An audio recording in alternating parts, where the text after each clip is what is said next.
Hello everyone welcome to CHSC study point. यही channel रे वर्तमान ठारू प्लस टू सेकेंड इयर रो सबू विषय गुड़िक अपलोड हेबो। क्यों विषय अपलोड हेबो आमर optional Odia, political science, MIL Hindi, history, education, English यार सहित कौन हेबो तुमको फ्री नोट मध्य प्रोवाइड करा जिवो। एही नोट गुड़िक तुमे पढ़ी परीक्षा रे 80 रु 90% निश्चित भाव में आनीपर। ताहले एही वीडियो आमे कौन पढ़ा ऑप्शनल ओडिया रो पद्य विभाग रो प्रथम चैप्टर कौन रही आमर परशुराम भेट। परशुराम भेट बहुत इजी अटे। आम कि कौन करवा यह गोटे कहानी हिसाब से पढ़ा। ठीक अच्छे। यही परशुराम भेट कवितार कवि होती बलराम दास। से पंचसखा जगर थिले। आउ यही परशुराम भेट कहीं दिगला यह क्या संगृत है यह बलराम दास को लिखित जगमोहन रामायण आदि कांड ठार गृहीत अटे। यही जो आमर चैप्टर रही यार सारांश मुझे तुमको कहीदे। एठार कौन हो भगवान श्रीराम माता सीता को विवाह कर सारिबा परे बाटरे आसुवा समय आमर परशुराम सहित भेट पड़ी। तो अने समस्ते भावुथ भगवान श्रीराम और परशुराम उभय तो गोटे अवतार थे। भगवान केते गोटी अवतार रही आमर 10 अवतार रही जेपरी है मत्स्य, कच्छप, बराह, नृसिंह, बामन, परशुराम, बलराम और राम, बुद्ध, कृष्ण, कल्कि। तुम्हें समस्त शुणी राम और परशुराम उभय कौन अटंती भगवान अवतार अटंती। किंतु परशुराम समस्त पृथ्वी क्षत्रिय मान हत्या कर सारिबा परे राम भगवान श्रीराम को जानीपारे ना निजर अवतार हेले। समस्त भिडियो लास्ट पर्यंत देखीदेव। यही भिडियोटी केते गुडे पार्ट रे आसीबो गुटे। Let's discuss the topic Parashuram भेट।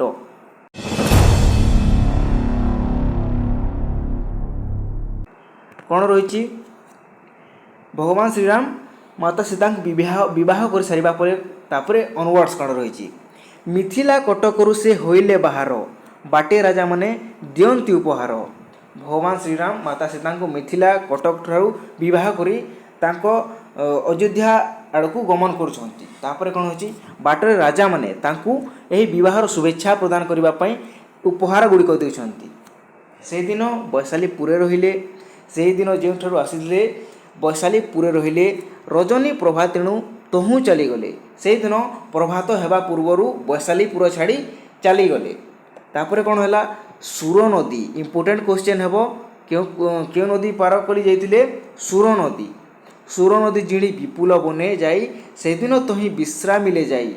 से दिन क्यों विश्राम करते आमर विपुल वन ठारे 1 मार्क क्वेश्चन आसीपे। सब 1 मार्क क्वेश्चन गुड़िक मुझे तुमको कहीदेवी।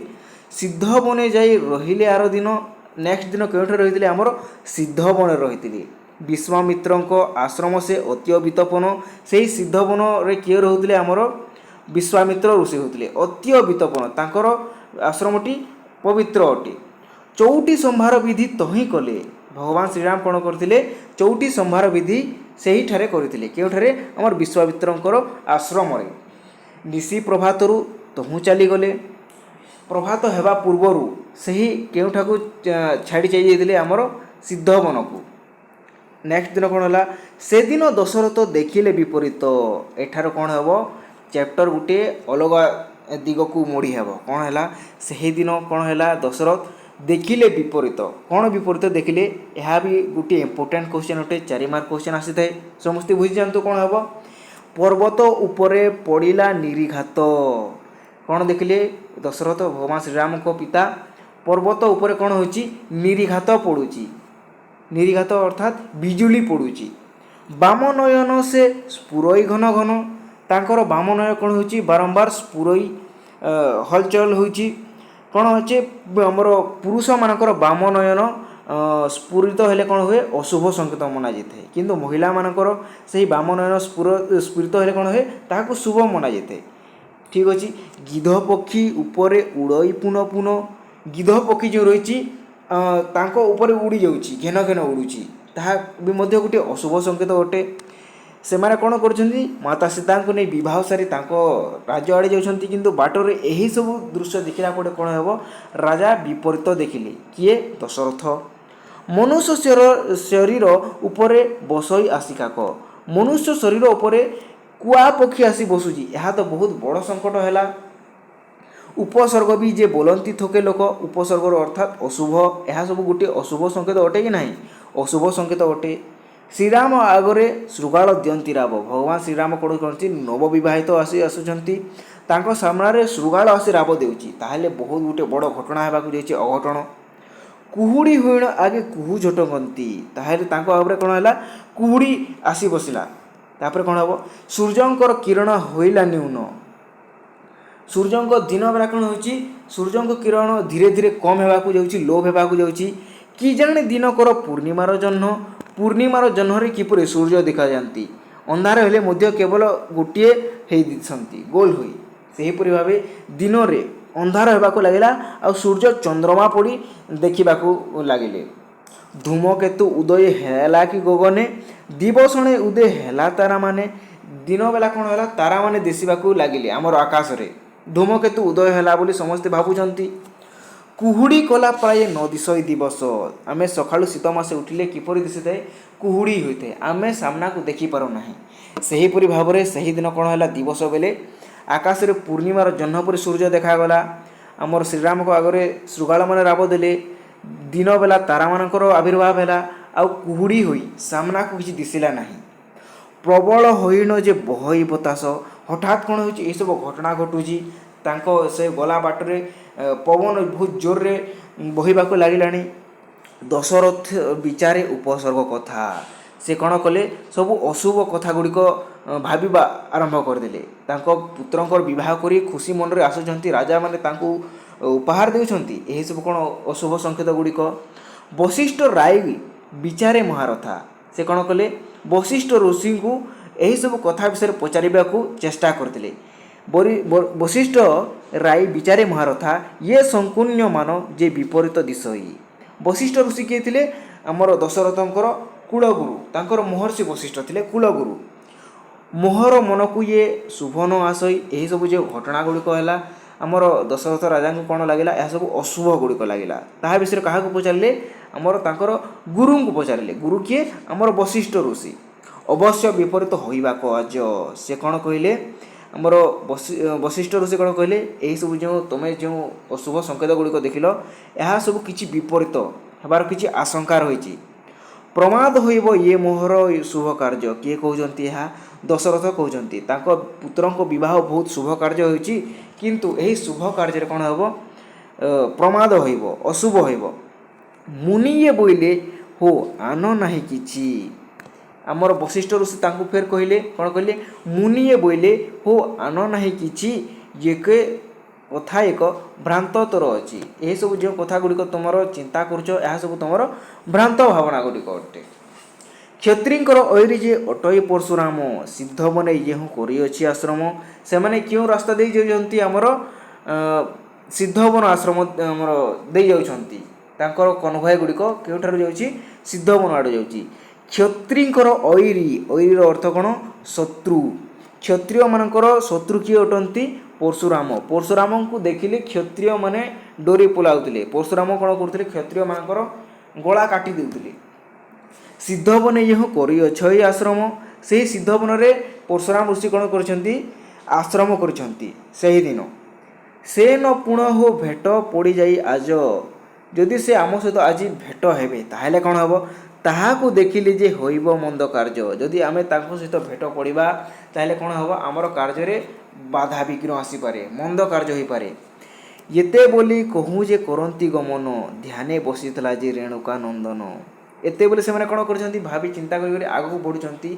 ଏହି ସମୟରେ କ'ଣ ହେଉଛି? ଆମର ରେଣୁକା ନନ୍ଦନ କିଏ? ପରଶୁରାମ। ଧ୍ୟାନେ ବସିଥିଲେ ରେଣୁକା ନନ୍ଦନ। ପରଶୁରାମ ଋଷି କ'ଣ କରୁଛନ୍ତି? ଧ୍ୟାନରେ ବସିଛନ୍ତି। ତାପରେ କ'ଣ ହେବ ଦେଖିବା। ଧ୍ୟାନ ଛାଡ଼ିଲା ଯେ ପରଶୁରାମ ମୁନି, ତାଙ୍କର ଧ୍ୟାନ ଭାଙ୍ଗିଗଲା। କିପରି ଭାଙ୍ଗିଗଲା?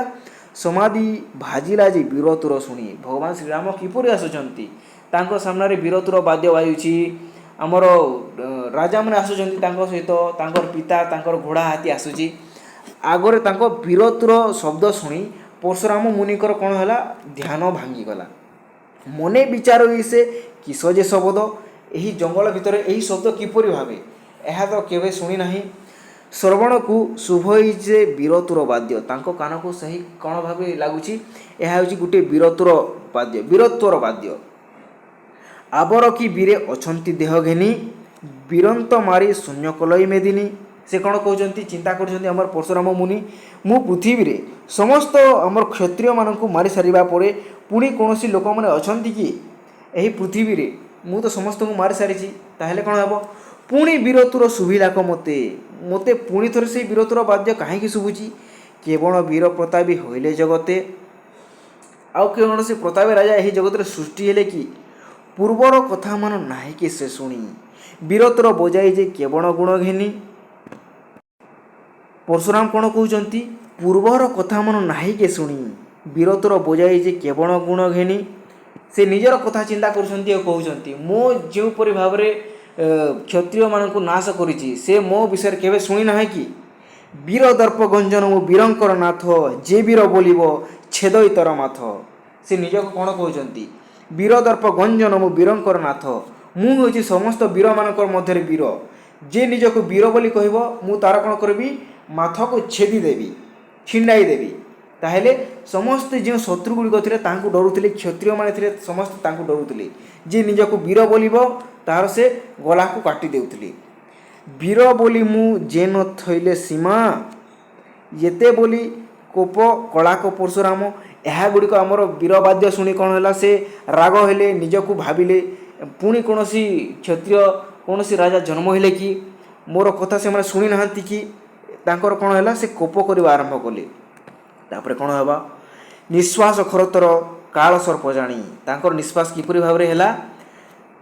ଆମର କାଳସର୍ପ, ଆମର ନାଗସର୍ପ କିପରି କରିଥାଏ? ସଁ କରିଥାଏ ରାଗରେ ଥିଲା ସମୟରେ। ତାଙ୍କର ନିଶ୍ୱାସ ମଧ୍ୟ ଏହିପରି ଭାବେ ଚାଲିବାକୁ ଲାଗିଲା।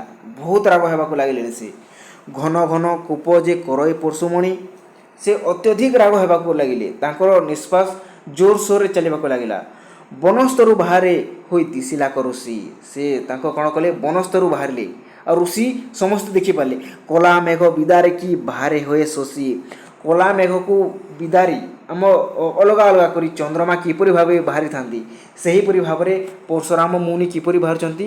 କଲା ମେଘମାନଙ୍କ ମଧ୍ୟରେ ଚନ୍ଦ୍ରମାଙ୍କ ପରି ସେହିମାନଙ୍କ ସାମ୍ନାକୁ ଆଗକୁ ବାହାରି ପଡ଼ିଲେନି। ଶିରରେ ନାଗବନ୍ଧ ପିଙ୍ଗଳାର ଜଟା। ସେମାନେ ମୁଣ୍ଡରେ କ'ଣ ବାନ୍ଧିଛନ୍ତି? ନାଗବନ୍ଧ, ପିଙ୍ଗଳାର ଜଟା, ପିଙ୍ଗଳ ବର୍ଣ୍ଣ ଜଟା। ଆମର ପିଙ୍ଗଳ ବର୍ଣ୍ଣ ଜଟା, ଏହା ହେଇପାରିବ ଆମର ଜଟା କିପରି ରଙ୍ଗ ଦିଶିଥାଏ ବାବାମାନଙ୍କର, ସେହିପରି ଭାବରେ ରହିଛି। ଶ୍ରମଣୀ କୁଣ୍ଡଳ କୋଟିରେ କାଛଟା। ତାଙ୍କର କାନମାନଙ୍କର କ'ଣ ରହିଛି? କୁଣ୍ଡଳ ରହିଛି ଆଉ କୋଟିରେ କ'ଣ ରହିଛି? କାଛଟା ରହିଛି। କାଛଟାର ଅର୍ଥ କ'ଣ? ଆମର ମୃଗଛାଳ ଟାଇପ୍ର କିଛି ରହିଛି। କଣ୍ଠେଣ ତୁଳସୀ ରୁଦ୍ରାକ୍ଷ ମାଳ ସାଜି। ତାଙ୍କର ଗଳାରେ କ'ଣ ଶୋଭା ପାଉଛି? ଆମର ରୁଦ୍ରାକ୍ଷ ମାଳା, ଭଗବାନ ଶଙ୍କର ଯାହାକୁ ପିନ୍ଧିଥାନ୍ତି ତାହା ରହିଛି। ପୁଇଁ ଚାନ୍ଦିଆ ମାଳ ହୃଦୟ ବିରାଜି। ପୁଇଁ ଚାନ୍ଦିଆ ମାଳ କିପରି ରଖିଥାଏ? ଏହିପରି ଦିଶିଥାଏ। ଏହାକୁ ସେ ଗଳାରେ ଆମର ହୃଦୟରେ ବିରାଜି ରହିଛନ୍ତି, ତାହା ତାଙ୍କର ଶୋଭା ପାଉଛି। କୃଷ୍ଣଜିନ ଛାଲ କୋଟିରେ ଓହାଡ଼ି। ତାଙ୍କର କୋଟିରେ କ'ଣ ରହିଛି? କୃଷ୍ଣଜିନ ଛାଲ। 1 ମାର୍କ କ୍ୱେଶ୍ଚନ୍ ଆସିଥାଏ। ସେ କିପରି ଭାବେ ଦିଶୁଥିଲେ? ଏହା କିପରି ଆସିଥାଏ? 3 ମାର୍କ କ୍ୱେଶ୍ଚନ୍ ଆସିଥାଏ। ଅଷ୍ଟାୟଣ ତାହାର ଅଛଇ ଯେ ଭିଡ଼। କୋଷା ବସ୍ତ୍ର ପରିହରଣ କୋଟିରେ କାଛଟି। ତାଙ୍କର କୋଟିରେ କ'ଣ ଓହାଡ଼ିଛନ୍ତି? କୃଷ୍ଣଜିନା ଛାଲ ରହିଛନ୍ତି ଆଉ ତାଙ୍କର କୋଟିରେ କ'ଣ ରହିଛି? କୋଷା ବସ୍ତ୍ର ରହିଛି, ଆମର ଗେରୁଆ ବସ୍ତ୍ର ରହିଛି। ପବିତ୍ର ଉତ୍ତରୀ କରିଣ କୁଶଗଣ୍ଠି। ସେ କୁଶଗଣ୍ଠି ମଧ୍ୟ କରିଛନ୍ତି। ଯାଗଯଜ୍ଞ ପାଉଁଶ ବିଲୋପନ ଅତି ଦୀର୍ଘ ଦାଢ଼ି। ସେ ଆମର ହୋମଯଜ୍ଞରୁ ବାହାରିଥିବା ପାଉଁଶକୁ ତାଙ୍କ ଶରୀରରେ ମାଖିଛନ୍ତି, ଯାଗଯଜ୍ଞରୁ ଜାଗୃତ ହୋଇଥିବା।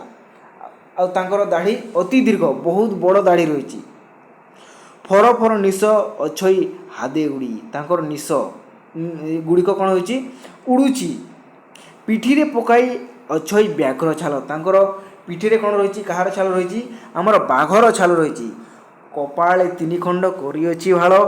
ଶୋଭା ପ୍ରକ୍ଷାଣୀ ଯେ କୁଶମନ୍ତ୍ର ପୋଥି। ତାଙ୍କର ହାତରେ କ'ଣ ଶୋଭା ପାଉଛି? ଆମର କୁଶମନ୍ତ୍ର ପୋଥି। କାଖ ମୂଳରେ ଯେ ଅଧାରି ଗୋଟିଏ ଅଛି। ତାଙ୍କର କାଖ ମୂଳରେ କ'ଣ ଧରିଛନ୍ତି? ଅଧାରି ଧରିଛନ୍ତି। ବେଦ କରାଣ୍ଡି ଉଦୁବାଳେକ ବାଛା। ଖଣନ୍ତି କମଣ୍ଡଳ ବ୍ରହ୍ମଚର୍ଯ୍ୟ ଦୀକ୍ଷା। ଏହାର ଅର୍ଥ କ'ଣ? ପରଶୁରାମ ଜଣେ ବ୍ରହ୍ମଚର୍ଯ୍ୟ ଦୀକ୍ଷା କରିଥିଲେ। ସେ ସବୁବେଳେ ତାଙ୍କର ହାତରେ କ'ଣ ଧରିଥିଲେ? କମଣ୍ଡଳୁ ରଖିଥିଲେ। କମଣ୍ଡଳୁ ଏହିପରି ଭାବରେ ରହିଥାଏ ନା କମଣ୍ଡଳୁ। ଯେତେବେଳେ ରାଗ ହୁଅନ୍ତି କ'ଣ କରିଥାନ୍ତି, ଏହି କମଣ୍ଡଳରୁ ପାଣି ଆଣି ତାଙ୍କୁ ଅଭିଶାପ ଦେଇଛନ୍ତି।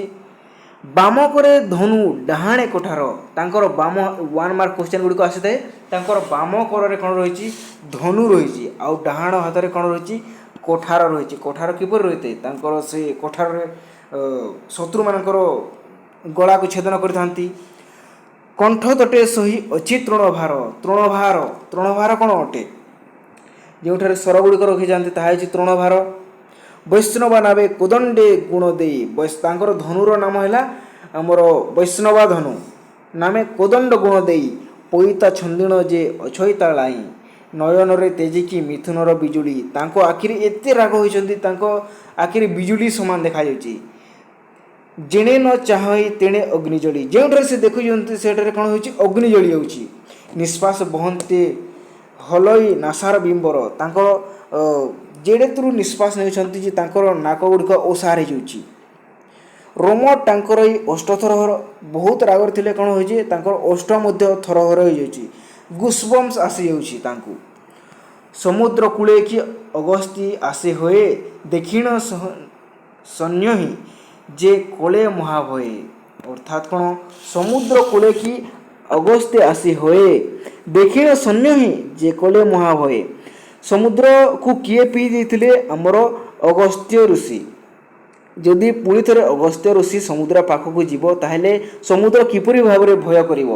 ସେହିପରି ଭାବରେ ଅଗସ୍ତ୍ୟ ଋଷିଙ୍କୁ ଆମର ପରଶୁରାମ ମୁନିଙ୍କ ସହିତ ଯୋଡ଼ାଯାଇଛି, ଆଉ ସେ ସମୁଦ୍ରକୁ ଆମର ସୈନ୍ୟମାନଙ୍କ ସହିତ ଯୋଡ଼ାଯାଇଛି। ସୈନ୍ୟମାନେ ସେ ପରଶୁରାମ ମୁନିଙ୍କୁ ଦେଖି ପୁରା ଡରି ପଳାଇ ଯାଇଥିଲେ। ପ୍ରଳୟ ଅନଳ ପ୍ରାୟ କି ଦିଶଇ, ସେମାନେ ପ୍ରଳୟ ଅନଳ କିପରି, ଆମର ଅନଳ ଅର୍ଥାତ୍ ଅଗ୍ନି, ପ୍ରଳୟର ଅଗ୍ନି କିପରି ଦିଶିଥାଏ ସେହିପରି ଭାବରେ ଦିଶୁଛନ୍ତି। ସୂର୍ଯ୍ୟ ଦେବତା କି ମେଦିନୀ କି ଆସଇ, ତାଙ୍କର ଏତେ ଉଜ୍ଜ୍ୱଳ ହୋଇଯାଇଛି, ସୂର୍ଯ୍ୟ ଦେବତା ପୃଥିବୀକୁ ଆସିଯାଇଛନ୍ତି ପରି ସମସ୍ତଙ୍କୁ ଦେଖାଯାଉଛନ୍ତି। ସୈନୀ ପକାଇ ଯାଇ କହିଲେ ନୃପବର, ସୈନ୍ୟମାନେ କ'ଣ କହିଲେ, ନୃପବରଙ୍କୁ ଯାଇ, ଆଉ ନୃପବର ଅର୍ଥାତ୍ ରାଜାମାନଙ୍କୁ, ବଲ ଓଆଲିଣ ଅଛଇ ଦେବ ପ୍ରସୁଧର, ତାଙ୍କ ଆଗକୁ କିଏ ଆସିଗଲେନି, ଆମର ପରଶୁରାମ ଋଷି। ଶୁଣି ଦଶରଥଙ୍କର ଉଡ଼ଇ ସାହସ, ଯେଉଁ ସେ କ'ଣ ଭାବିଥିଲେ ସକାଳୁ ତାଙ୍କ ସହିତ କିଛି ପ୍ରମାଦ ଘଟିବ, ତାହା ତ ଆମର ସୈନ୍ୟମାନଙ୍କ ଠାରୁ ଶୁଣିଲେ। ଶୁଣି ଦଶରଥ ଉଡ଼ଇ ସାହସ, ତାଙ୍କର ସାହସ ଗୁଡ଼ିକ ଉଡ଼ିଗଲା। ତାଙ୍କ ସହିତ ସେନା ସାମନ୍ତ ଭଗବାନ ଶ୍ରୀରାମ ଥିଲେ ମଧ୍ୟ ତାଙ୍କର ସାହସ ସବୁ ଉଡ଼ିଗଲା। ପରଶୁରାମଙ୍କ କଥା ଶୁଣିଥିଲେ ସେ ପୂର୍ବରୁ। ଶରୀର କମ୍ପାଇ ଖର ନିଶ୍ୱାସ, ଦଶରଥ ଋଷି କ'ଣ ହେଲା, ସେ ତାଙ୍କର ଆସିବା କଥା ଶୁଣି ତାଙ୍କର ଦେହ ଥରିବାକୁ ଆରମ୍ଭ କଲା। ବିହି ସୁମରେ କପାଳେ ହାତ ମାରଇ, ସେ ଚିନ୍ତା କରିବାକୁ ଲାଗିଲେ, ଓହ କ'ଣ ହୋଇଗଲା, ମୁଁ କାହା ସହିତ ଭେଟ ପଡ଼ିବାକୁ ଯାଉଛି। ବଶିଷ୍ଠ ମୁଖ ଚାହିଁ ଶୋକ ଯେ କରଇ, ବଶିଷ୍ଠ ଋଷିଙ୍କର ମୁଖକୁ ଦେଖିଲେ, ଆଉ ସେ କ'ଣ କଲେ, ଶୋକ କରିବା ଆରମ୍ଭ କରିଦେଲେ। ଆଜି କ'ଣ ହୋଇଗଲା, ମୁଁ କେଡ଼େ ଭଲରେ ମୋର ପୁତ୍ରକୁ ବିବାହ କରି ଆଣିଛି, ବାଟରେ ଏହି ପରଶୁରାମ ମୁନିଙ୍କର ଭେଟ କାହିଁକି ହେଲା। ଏହା ଶୁଣି ସେ ଚିନ୍ତା କରିବାକୁ ଲାଗିଲେ। ଭୁଅ ମୁନି ଶୁଣିଲ କି ବିପରୀତ ବାଣୀ, ଆଗେ ଓଗାଳିନ ଅଛୟ ପଶୁମଣି। କିମ୍ପା ଆଇଲି ଯେ କାରଣ ଥେୟ କିସ, ଥେୟକୁ ଉପାୟ ମୋର କହ ବ୍ରହ୍ମଶିଷ। ସେ ମୋ ସହିତ ଏଠାକୁ କାହିଁକି ଆସିଛନ୍ତି, ଆମର କିଛି ଦୋଷ ହୋଇଯାଇଛି କି, ଏହିସବୁ ବିଭିନ୍ନ କଥା ସେ ଭାବି କ'ଣ କରୁଛନ୍ତି, ଆମର ବଶିଷ୍ଠ ଋଷିଙ୍କୁ କହୁଛନ୍ତି। ରୋଷଭର ହୋଇ ଅଛଇ ପୁଣି ଆସି, ସେ କିପରି ଆସିଛନ୍ତି, ଖୁସିରେ ଆସିଛନ୍ତି ନା, ସେ କାହିଁକି ଆସିଛନ୍ତି, ରାଗରେ ଆସିଛନ୍ତି, ରୋଷରେ ଆସିଛନ୍ତି। ଇଏ ମୋହର ପୁତ୍ରକୁ ନ ପୁଣି ଯାଇନାସି, ଯଦି ଏ ମୋର ପୁତ୍ରକୁ ମାରିଦେବ ତାହେଲେ କ'ଣ ହେବ।